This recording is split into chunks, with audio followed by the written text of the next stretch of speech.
Good morning, કેમ છો બધા મજામાં? ચાલો હવે આપણે 13મા એક્ઝામ્પલમાં આગળ વધીએ. 13મા એક્ઝામ્પલમાં કંઈક ડાબી બાજુ આવી આપી છે અને જમણી બાજુ આપણે આ પ્રૂવ કરવાની છે. હવે એક્ઝામ્પલની એક ખાસિયત છે કે ડાબી બાજુ જમણી બાજુ શું આપી છે, જમણી બાજુમાં શું સાબિત કરવાનું છે એ જોઈએ છીએ અને એ રીતે અહીંયા આપણે હાર કે સ્તંભ પ્રક્રિયાઓ કરવાની હોય છે.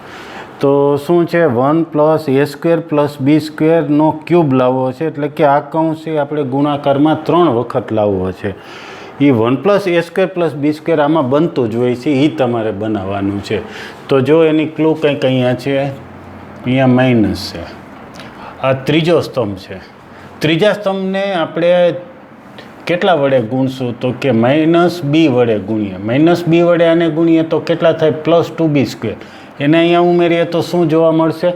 1 + a² + b², જે આપણે જોઈએ છીએ એવું પદ બનશે. તો ચાલો એ એક પ્રક્રિયા કરીએ છીએ. શું કરીએ છીએ? પહેલા સ્તંભમાં ફેરફાર કરીએ છીએ. કેવો ફેરફાર કરીએ છીએ? પહેલા સ્તંભમાં -b વડે ત્રીજા સ્તંભને ગુણીને ઉમેરીએ છીએ. -b વડે ગુણીને ઉમેરવા એટલે અહીંયા પ્લસ ને કૌંસમાં માઇનસ એમ પણ તમે કરી શકો. સાથે સાથે હજી એક પ્રક્રિયા કરી નાખવાના છે. અહીંયા પણ બને એમ છે. શું કરશું? તો ત્રીજા સ્તંભને જ હજી ફરીથી પ્રક્રિયા કરીએ. એ વડે ગુણીએ. એ વડે ગુણીએ તો અહીંયા શું થશે? 2a². 2a² અહીંયા ઉમેરશું આમાં તો આપણને 1 + a² + b² જોવા મળશે. સાથે સાથે બીજા પણ અહીંયા શૂન્ય જોવા મળશે, એ આગળ જોઈએ આપણે. અને C2માં પણ ફેરફાર કરવો. કેવો ફેરફાર કરીએ C2માં? તો a વડે C3ને ગુણી અને C2માં ઉમેરીએ. આ પ્રક્રિયાઓ કરવી છે. આ પ્રક્રિયા કરીએ તો હવે ડેલ્ટા એટલે કે ડાબી બાજુ શું બનશે? ચાલો તો પહેલાં તો આપણે -b વડે ગુણો. -b વડે ગુણો +2b² અહીંયા ઉમેરો તો 1 + a² + b². પછી અહીંયા ગુણો. -b વડે ગુણો એટલે શું થાય? -2ab. અહીંયા ઉમેરશો તો શૂન્ય થશે. અને અહીંયા 2b છે અને -b વડે ગુણીએ છીએ. કોને? 1 - a² - b². અને એ અહીંયા ઉમેરેલ છે. ચાલો હવે પછીની પ્રક્રિયા આપણે શું કીધી છે કે ત્રીજા સ્તંભને a વડે ગુણીએ છીએ. a વડે ગુણીને બીજા સ્તંભમાં ઉમેરીએ. અહીં a વડે ગુણીએ તો શું થશે? -2ab. -2ab થયા એને આપણે તમે આ ઘટકમાં ઉમેરો તો ત્યાં શૂન્ય થયા. અહીંયા +2a² થાય છે. ઉમેરો તો શું થાય છે? 1 + a² + b². અને અહીંયા ગુણીને ઉમેરીએ તો એ લખીએ છીએ -2a છે આપણી પાસે અને a વડે ગુણીને ઉમેરીએ છીએ 1 - a² - b². અને ત્રીજો સ્તંભ છે -2b 2a અને 1 - a² - b². જેમ છે એ એમને લખી નાખીએ. પહેલાં ને બીજા સ્તંભમાં આવો ફેરફાર કર્યો છે. -b વડે ગુણીને ઉમેર્યા, પછી a વડે ગુણીને ઉમેર્યા, જેથી કરીને અહીંયા બે જગ્યાએ શૂન્ય થયા. અહીંયા 1 + a² + b² છે. અહીંયા પણ આપણે જોઈએ તો બનતા હશે. સાદુરૂપ વિચારવું છે તો 1 + a² + b². આ 0, આ -2b, એ -2b ને અહીંયા +2b છે તો કેટલા વધ્યા? b. પછી આ બે પ્લસ થઈ જશે અને એની ભેગા પણ b હશે તો b બધે જ કોમન લઈએ એટલે 1 + a² + b² છે. ચેક કરી લ્યો. અહીંયા 2b - b એટલે b વધ્યા છે અને આ ભેગા પણ b આવવાના છે તો b બધામાં આવતાથી કોમન લઈ લીધા છે. ચાલો એવું જ સાદુરૂપ અહીંયા હું વિચારી લઈએ. 1 + a² + b² છે. આ ગુણાતા અહીંયા a વધશે, +a અને -2a એટલે કેટલા વધ્યા? -a. પછી આ બે સાથે હજી પાછળના બંને પદ સાથે ગુણાય તો એ બે માઇનસ રહેશે ને એની ભેગા પણ એ. એટલે ટોટલ શું થયું? આ બેથી a -a, પછી -a × a² ને -a × b². તો -a કોમન લઈએ. પછી વધ્યું છે 1 + a² + b². ત્રીજો સ્તંભ છે 2a 2b 1 - a² - b². જેમ છે તેમનો. હવે પહેલા સ્તંભમાંથી કોમન લઈએ. શું કોમન લઈએ છીએ? 1 + a² + b². હવે પહેલો સ્તંભ કેવો વધે છે? તો 1 0 b. બીજા સ્તંભમાંથી પણ 1 + a² + b² કોમન લઈએ. બીજા સ્તંભમાંથી બધેથી કોમન લઈએ તો અહીંયા લખું છું સ્ક્વેર. સ્ક્વેર લીધા પછી હવે વધ્યું છે 0 1 માઇનસ એ, ત્રીજો સ્તંભ એમને -2a -2b 2a 1 માઇનસ એ સ્ક્વેર માઇનસ બી સ્ક્વેર. હવે આનું વિસ્તરણ કરશું તો શું આવવું જોઈએ? તો કે 1 પ્લસ એ સ્ક્વેર પ્લસ બી સ્ક્વેર આનું વિસ્તરણ આવવું જોઈએ. એટલે આ સ્ક્વેરવાળું છે ને એવું જ હજી એક કૌંસ આવે ગુણાકારમાં તો આપણને એ પરિણામ મળી જાય. એટલે એક તો અહીંથી તમે વિસ્તરણ કરી શકશો, બરાબર છે, એ ધ્યાન રાખજો. થી વિસ્તરણ કરીને થઈ જાય. પછી હજી આપણે એમ વિચારીએ કે અહીંયા પણ 1 પ્લસ એ સ્ક્વેર પ્લસ બી સ્ક્વેર બની જવા માટે શું કરવું જોઈએ? તો કે ફરીથી આવી જ પ્રક્રિયા પણ હાર પ્રક્રિયા કરીએ. આ પહેલી હાર છે એને આપણે -b વડે ગુણીશું તો શું થાય? +2b સ્ક્વેર થાય. અને એને અહીંયા ઉમેરશું તો -b સ્ક્વેર છે ત્યાં +2b સ્ક્વેર આવશે તો b સ્ક્વેર વધશે. એવી જ રીતે આ બીજી હાર છે. બીજી હારને આપણે એ વડે ગુણીએ એટલે 2a સ્ક્વેર થાય ને એને અહીંયા ઉમેરશું તો +a સ્ક્વેર થાય. એટલે ફરીથી અને એ વડે ગુણીને ઉમેરશું એટલે 2a સ્ક્વેર અહીં ઉમેરતા એ સ્ક્વેર વધે. આ 2b સ્ક્વેરને અહીંયા ઉમેરશું તો બી સ્ક્વેર વધશે. એટલે 1 પ્લસ એ સ્ક્વેર પ્લસ બી સ્ક્વેર ત્યાં ત્રીજા સ્તંભમાં જોવા મળશે. તો ચાલો એ લખીએ. 1 પ્લસ એ સ્ક્વેર પ્લસ બી સ્ક્વેરનો સ્ક્વેર હતો એ, અને હવે કઈ પ્રક્રિયા કરીએ છીએ છે જે લખી નાખીએ. તો પહેલી હારમાં ત્રીજી હારમાં ફેરફાર કરી છે. કેવો ફેરફાર કરી છે? ત્રીજી હારમાં પહેલી હારને -b વડે ગુણીને ઉમેરીએ છીએ અને સાથે સાથે બીજી પ્રક્રિયા ત્રીજી હારમાં જે શું ફેરફાર કરી છે? બીજી હારને એ વડે ગુણી પહેલી હારને -b વડે ગુણી અને ત્રીજી હારમાં ઉમેરીએ છીએ. આ પ્રક્રિયા કરીએ છીએ તો આવું જોવા મળે છે. તો પહેલો સ્તંભ 1 0 b 0 1 માઇનસ એ. પહેલો બીજો સ્તંભ સોરી પહેલી બીજી હાર એમનામ રહેશે. ત્રીજી હારમાં ફેરફાર થવાનો છે, બરાબર છે. અહીંયા જે લખીએ છીએ એ હારમાં ફેરફાર થાય. તો ત્રીજી હારમાં ફેરફાર થાય છે -2b 2a. ચાલો હવે છે જોતા જાઓ. અને -b વડે ગુણો છો ને અહીંયા ઉમેરો. પહેલી હારને કેટલા વડે ગુણીએ છીએ? -b વડે. -b વડે ગુણીને ઉમેરો તો શું થાય છે? 0. અને કેટલા બીજી હારને -a વડે એ વડે ગુણીને ઉમેરીએ છીએ એટલે એ પણ 0. હજી -b વડે ગુણીએ એટલે 2b સ્ક્વેરને અને એ વડે ગુણો 2a સ્ક્વેર. એ બેને ઉમેરો તો અહીંયા શું થાય છે?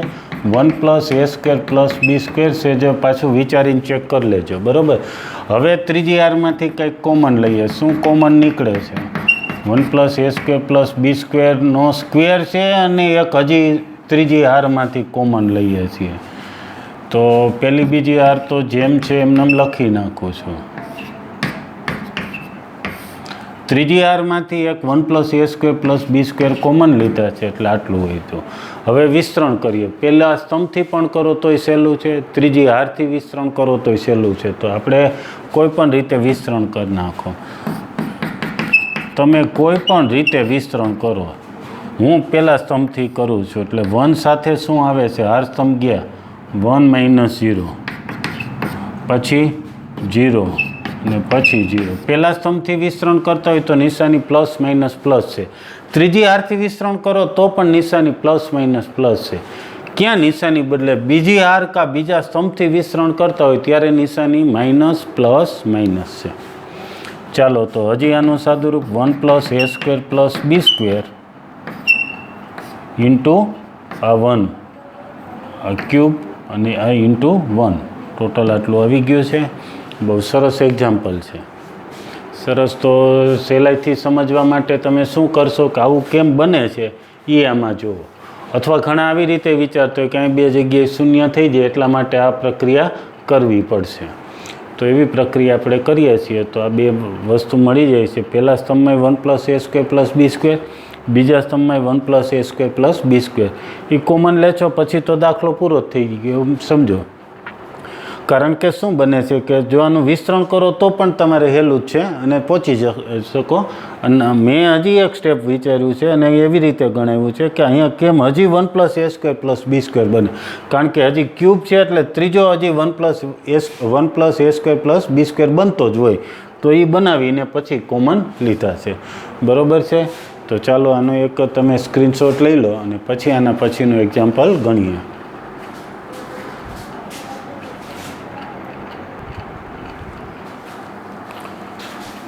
ચાલો 14મો એક્ઝામ્પલ જોઈએ. ખૂબ સરસ દાખલો છે, હમણાં જોઈ ગયા એવી જ પ્રકારનો કંઈક દાખલો પણ કંઈક નવા સ્ટેપ જોવા મળશે. ચાલો હવે સાબિત કરવાનું છે 1 + a² + b² + c². અને 1 + a² + b² + c², તો આમાં એવું આપણે બનાવવું છે. ક્યાંક ક્યાંક એવા પદ દેખાય છે પણ સાથે સાથે આવા એકઘાતવાળા પદ દેખાય છે. એનો એક રસ્તો સરસ છે. આવું ઉદાહરણ છે ને, હજી એક આગળ એવો એક્ઝામ્પલ આવશે છે જે સ્ટેપ સમજવા ને તમારા માટે નવા છે. તો આપણે પહેલી હારમાંથી એ કોમન લઈએ તો આ બે જગ્યાએથી તો એ કોમન નીકળે છે. અહીંયા એ કોમન નથી નીકળતા, છતાં એ કોમન લેવા હોય તો શું કરવું? તો કે કોમન ન નીકળતા હોય તો સાવ સહેલામ સહેલું સામાન્ય લેવા, એટલે આમ તો એક ભાગવાની જ પ્રક્રિયા છે. બરાબર, તમે એક્સવાળી પદાવલી હોય ને એક્સ કોમન લ્યો છો તો એનો મતલબ કે બધેથી એક એક એક્સ ઓછો થઈ જાય, એટલે કે એક એક એક્સ વડે ભાગ્યા છે એમ કહેવાય. અહીંથી એક કોમન બી, અહીંથી એક કોમન સી. બરાબર છે. ચાલો બીજી હારમાંથી બી કોમન લઉં છું. બીજી હારમાંથી બી કોમન લઉં એટલે વૈધા એ. અહીંયા બી કોમન નથી નીકળતા એટલે ભાગ્યા બી, અને અહીંથી બી કોમન એટલે સી. હા, બી આટલામાં જ કોમન નીકળે. આપણે તો આખા પદમાંથી કોમન લેવાતા, આખામાંથી નથી નીકળતા એટલા માટે બી વડે ભાગ્યા. ત્રીજી હારમાંથી સી કોમન લઈએ. સી કોમન લેવા એટલે સી વડે ભાગવા માંડીએ તો એ બી c² + 1/c. આવું થયું. એક કારણ તમે લખી નાખજો. શું કારણ લખશો? તો R1માંથી એ, R2માંથી બી અને R3માંથી સી સામાન્ય લેતા. શું લખવાનું? R1માંથી એ, R2માંથી બી અને R3માંથી સી સામાન્ય લેતા, જેથી કરીને પછી સમજાઈ જાય. હવે આપણે પાછું આને ઉલટી પ્રક્રિયા કરી નાખીએ. આ એ વડે ગુણીએ છીએ. એ વડે પહેલાં સ્તંભને ગુણતા. એ અંદર ગુણાઈ જાય તો શું વધશે? a² + 1, a² ને a². આવું થયું. આ બી છે એના વડે બીજા સ્તંભને ગુણ નાખીએ એટલે b² અને બી વડે ગુણો તો બી ઉડી જશે, b² + 1, અને અહીંયા બી વડે ગુણો તો b². હવે અહીંયા શું વધ્યું છે? એક સી. સી વડે ત્રીજા સ્તંભને ગુણ નાખીએ તો c² + 1. હવે જોઈએ છીએ જે પદ, એવા પદ આમાં ક્યાંક ક્યાંક દેખાય છે. હવે તમારે આમ જોઈએ તો આટલા સુધી પહોંચ્યા પછી લગભગ વિદ્યાર્થીઓએ દાખલો અધૂરો મૂકો એવું બનતું નથી. સહેલાઈથી સમજાઈ જાય કે 1 + a² + b² આમાં બને એમ છે. ને કેમ બને? તો કોઈ પણ બે સ્તંભને બાકીના એક સ્તંભમાં ઉમેરી દઈએ. કોઈ પણ બે સ્તંભને બાકી રહેલા એક સ્તંભમાં ઉમેરી. આપણે સિમ્પલ એમ વિચારીએ કે ધારો કે બીજા સ્તંભને ને ત્રીજા સ્તંભને આપણે પહેલા સ્તંભમાં ઉમેરવા છે. પહેલા સ્તંભમાં ઉમેરીએ તો એ પ્રક્રિયા શું કહેવાય? તો C1માં ફેરફાર થાય છે. શું ફેરફાર? C1માં C2 ઉમેરતા, અને હજી એક પ્રક્રિયા C1માં C1 + C2 આ પ્રક્રિયા કરતા. અને સાથે પણ લખી શકાય. સાથે શું લખાય? અથવા તો C1માં C1 + C2 + C3 કરતા. આમ ન લખવું હોય તો અથવામાં આ એક સ્ટેપે લખી શકો. અત્યારે આમે લખજો ને આ પણ લખી નાખજો. બરાબર છે. હાલો, તો આ બે સ્તંભને ઉમેરી દે એટલે પહેલા સ્તંભમાં શું થાય? 1 છે a², b² ને c². અહીં a² છે ને આ બે અહીં ઉમેરો તો ત્યાં પણ 1 + a² + b². તો ચાલો એ પહેલો સ્તંભ લખી નાખીએ. પહેલો સ્તંભ છે બધે જ 1 + a² + b² + c². અહીંયા પણ એવું જ.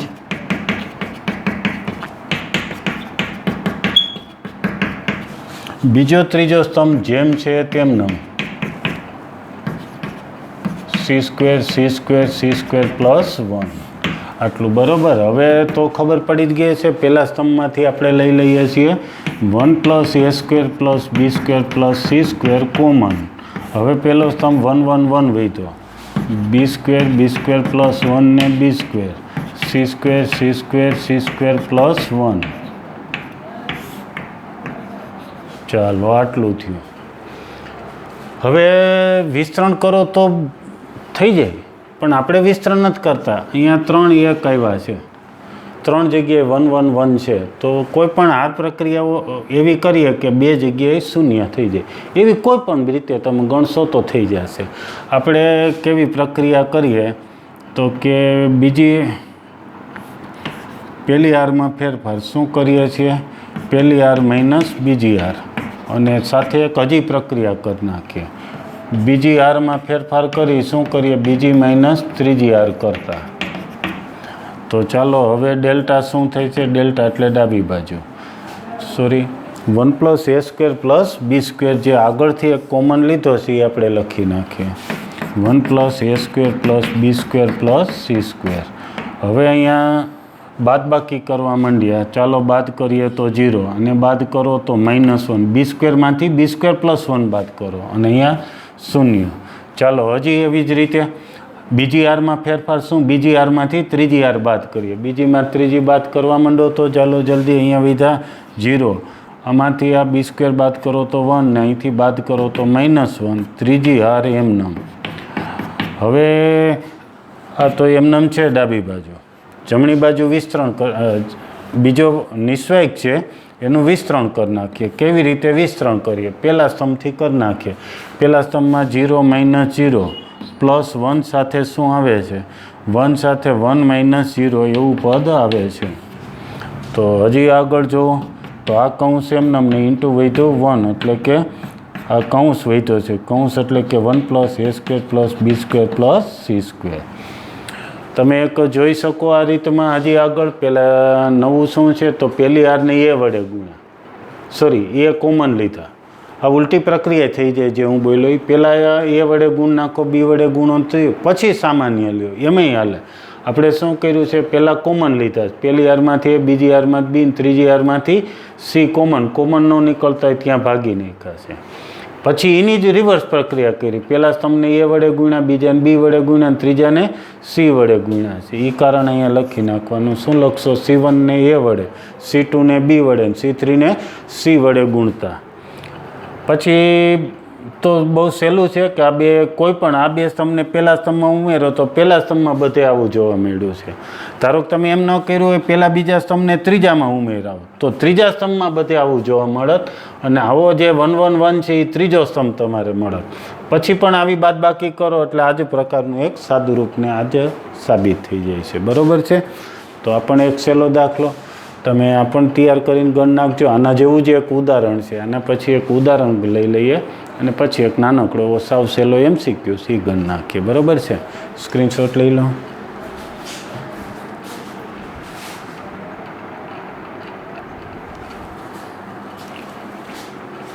ચાલો હવે ઉદાહરણ 16, સરસ મજાનું ઉદાહરણ છે. આવી કંઈક રકમ આપી છે અને જોઈએ છીએ ABC જોઈએ છીએ પ્લસ 1/A 1/B 1/C પણ જોઈએ છીએ. આમાં તમે જોશો તો 1/A 1/B 1/C છે જ નહીં, અને પાછા ABC જોઈએ છીએ તો આપણે એક કામ કરીએ, ABC કોમન લઈ લઈએ એટલે ABC તો આવી જ ગયા. હવે ABC કોમન લેશું તો ઘણી જગ્યાએ નથી કોમન નીકળતા, ત્યાં શું થઈ જશે, 1/A ને ક્યાંય 1/B ને ક્યાંય 1/C બની જશે. તો ચાલો એવું કંઈક વિચારીએ. તો પહેલી આરમાંથી એ કોમન લઈએ. જો આવી રીતે કંઈક કારણ લખો, R1 માંથી A, R2 માંથી B અને R3 માંથી C સામાન્ય લેતા. ચાલો આટલું સામાન્ય લઈએ તો હવે ડાબી બાજુ એટલે કે ડેલ્ટા બરાબર શું થાય છે, તો આ સામાન્ય લીધા એ ABC. R1 માંથી એ કોમન લેવા માંડો તો અહીંયા શું થાય, એ વડે ભાગવાના, એ વડે ભાગો આખાઈને એટલે કે આવું થાય 1/A + 1. અહીંયા એ વડે ભાગી 1/A ને 1/A. એવી રીતે બીજી આરમાંથી B કોમન લેવાશે એટલે 1/B. અહીંયા B કોમન નથી આખામાંથી નીકળતા તો એના વડે ભાગી નાખીએ B વડે, તો પેલું થાય 1/B અને અહીંયા 1/B. એવી જ રીતે ત્રીજી આરમાંથી C કોમન લઈએ, 1/C 1/C 1/C + 1 થાય. હાલો આટલું તો આપણે આવી ગયું છે, અને હવે અંદર ગુણી નાખતા નહીં તો જોઈએ જ છીએ. બરાબર છે. હવે આવું જોઈએ છીએ કેમ બને, તો બીજા ત્રીજા સ્તંભને પહેલા સ્તંભમાં ઉમેરી દો, બીજા ત્રીજા સ્તંભને પહેલા સ્તંભમાં બીજી ત્રીજી આરને પહેલી આરમાં ઉમેરી દઈએ. બીજી ત્રીજી આરને પહેલી આરમાં ઉમેરવાની પ્રક્રિયા પહેલાં લખી નાખીએ. પહેલી આરમાં શું ઉમેરીએ છીએ, R1માં R2 ઉમેરીએ અને R1માં R3 ઉમેરીએ, આવી પ્રક્રિયા કરી નાખીએ. આ બંનેને અહીંયા ઉમેરીએ તો હવે ડેલ્ટા બરાબર ABC, પછી શું થાય છે અહીંયા ઉમેરીએ તો 1 + 1/a + 1/b + 1/c, એવો જ બીજો ઘટક અહીંયા લખો અને એવો જ ત્રીજો ઘટક લખી નાખો. બાકીના જે ઘટક છે એ એમનેમ લખી નાખો. બરાબર છે. હવે તમે પહેલી હારમાંથી 1 + 1/a + 1/b + 1/c કોમન લઈ લેજો. કોમન લેશો એટલે ABC, પછી 1 + 1/a 1/b 1/c કોમન લીધા. હવે પહેલી હારમાં 1 1 1 વધ્યા છે, બાકીનું જે છે એ વધ્યું. બરાબર છે. હવે આગળ તમે કેમ કરશો તો કે 3 જગ્યાએ 1 છે, સહેલાઈથી સ્તંભની બાદબાકી કરો. કોઈ પણ 2 જગ્યાએ 0 કરો, એવી એક ટેકનિક સમજાય. અથવા તો આમાં તમે બાદબાકી કરશો સ્તંભની એટલે ઘણી જગ્યાએ સરખા પદ છે ઉડી જશે, જે હમણાં એક્ઝામ્પલ ગણ્યું એની જેમ જ થશે. પણ અહીંયા સ્તંભ પ્રક્રિયા કરવાની થશે. એ કરશો એટલે એનું મૂલ્ય 1 વધશે, આનું મૂલ્ય 1 છે તો આપણે સાબિત આટલું થઈ જશે. બરાબર. આટલો એક પ્રયત્ન જાતે કરી નાખજો. આ ઉદાહરણ 16મું છે. રકમ જોઈ વિચારી પછી જાતે જ ગણ નાખજો. ન આવડે તો જ ઉદાહરણની મદદ લેવાની. આપણે આના પછી એક હજી MCQ છે એ પૂરો કરી દઈએ. બરાબર છે. MCQમાં 15મો MCQ ખૂબ સરસ છે, બેઝિક છે. અગાઉ આપણે જોઈ ગયા છીએ. એમ તો 15મું ઉદાહરણ શું છે? 15મું ઉદાહરણ એક વ્યાપક પરિણામ છે, એના ઉપરથી થશે. 15મો MCQ ઉદાહરણની જોઈએ. 3x3 કક્ષાનો શ્રેણિક હોય,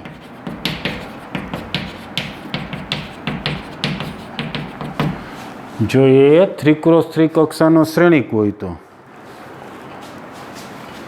નિશ્ચયકમાં K × A બરાબર શું થાય? તો વ્યાપક પરિણામે પછી લખી નાખશું. પહેલાં એક વખત આ સાબિત કરી દઈએ. બરાબર છે. તો ચાલો સાબિત કરવા તરફ આગળ વધીએ. એ 3 કક્ષાનો શ્રેણિક છે, તો ધારી લઈએ છીએ શ્રેણિક. ધારો કે એ શ્રેણિક છે એ A1 B1 C1, A2 B2 C2, A3 B3 C3 આવો એક શ્રેણિક છે. આ ધાર્યું એ બરાબર છે. આપણી ધારણા યોગ્ય છે. રકમ મુજબ આપણી ધારણા યોગ્ય છે. પછી શું કરવાનું છે? હવે આપણે K × A નિશ્ચયક રહ્યો, શ્રેણિક રહ્યો એનો નિશ્ચયક મેળવવાનો છે. તો K એ શું થશે? તો K એ કેમ મળે? હવે જો શ્રેણિક આવી ગયો છે, શ્રેણિકને K વડે ગુણવા હોય તો અંદર બધા ઘટક સાથે ગુણવા પડે. KA1 KB1 KC1 KA2 KB2 KC2 KA3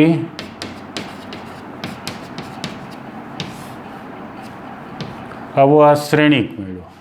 હવે આપણે શું કીધું? શ્રેણિકનો નિશ્ચયક પૂછ્યું છે. તો શ્રેણિકનો નિશ્ચયક કેમ બને? સાવ સહેલું. શ્રેણિકના ઘટકોને તે જ સ્થિતિમાં રાખીને નિશ્ચયક સ્વરૂપે લખી નાખો. આ નિશ્ચયક સ્વરૂપ શ્રેણિકનું સ્વરૂપ હતું, એને બદલે નિશ્ચયકનું સ્વરૂપ થયું. બાકી ઘટક એમનેમ જ.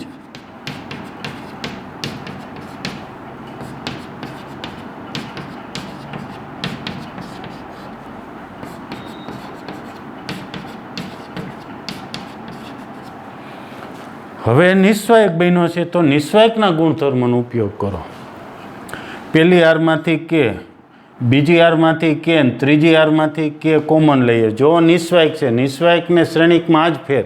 શ્રેણિકને ગુણો તો બધા સાથે, બધા ઘટક સાથે ગુણાય. જ્યારે નિશ્ચયકને ગુણવા હોય કોઈ સંખ્યા વડે તો કોઈ એક હાર અથવા તો કોઈ એક સ્તંભને જ ગુણી શકો.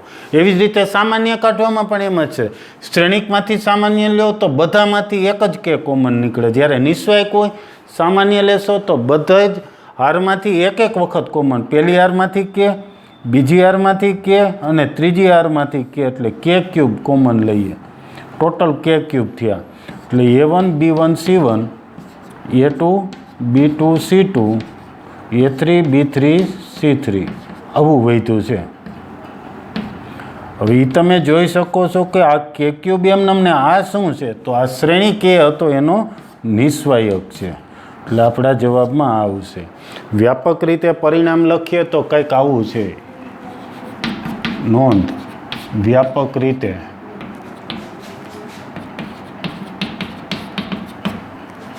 જો એ કોઈ n કક્ષાનો ચોરસ શ્રેણિક હોય તો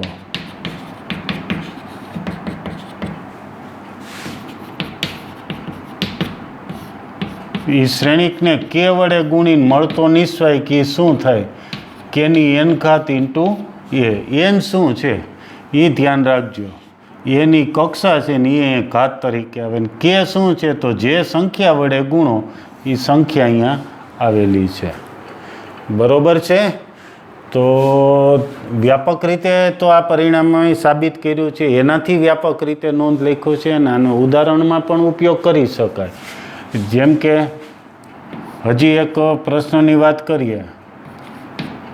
એ 2 કક્ષાનો શ્રેણિક હોય તો 2 કક્ષાનો ચોરસ શ્રેણિક હોય તો